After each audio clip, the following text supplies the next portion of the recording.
I'm Chris Kubal. Here's a look at your Local 5 weather impact forecast, carrying that weather impact alert all the way through Friday, dealing with the high heat and humidity. This is the extreme heat warning that's laid out for Wednesday.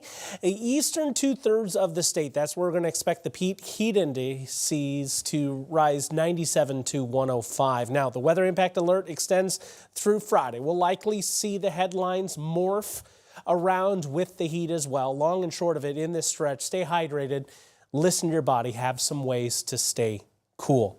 Now, the peak heat index, as I mentioned, each afternoon going forward into that range of 97 to 105. I think Friday is probably lining up to be the hottest of the bunch as we go through that next 3-day stretch.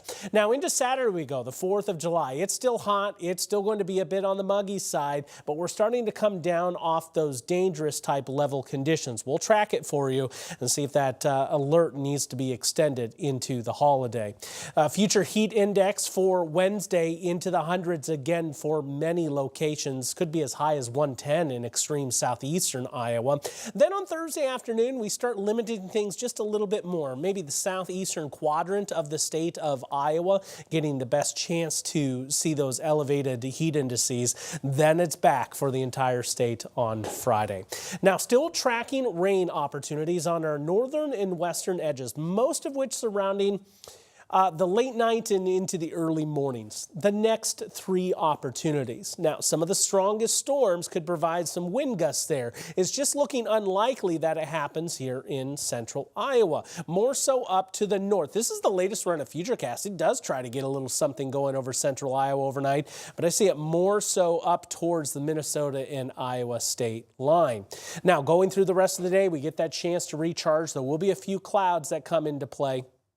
And then we're back into it. Into the overnight, up north and west, you start to see a fluttering of some rain and rumbles. We'll do it again Thursday night going into Friday. One more opportunity where there's some showers and thunderstorms just off our northwestern edge. Generally speaking, I think this is going to be an opportunity that Des Moines and the metro and points south and east miss out on.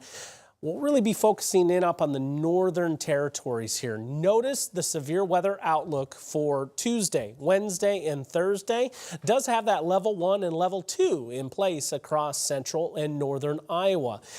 Kind of conditional with the risk that we see some of those storms form here down into central and southern Iowa. Buffer zone, if you will. Most of that tailored to the northern part of the state. 76 degrees tonight with our overnight low and 92 for your Wednesday. Here's a look at those high temperatures. Upper 80s and low 90s across central Iowa.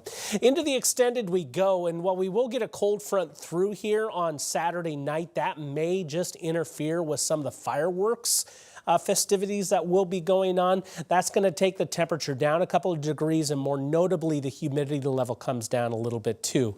Even still, this is a summery looking forecast. A slew of upper 80s and lower 90s that will carry on into next week.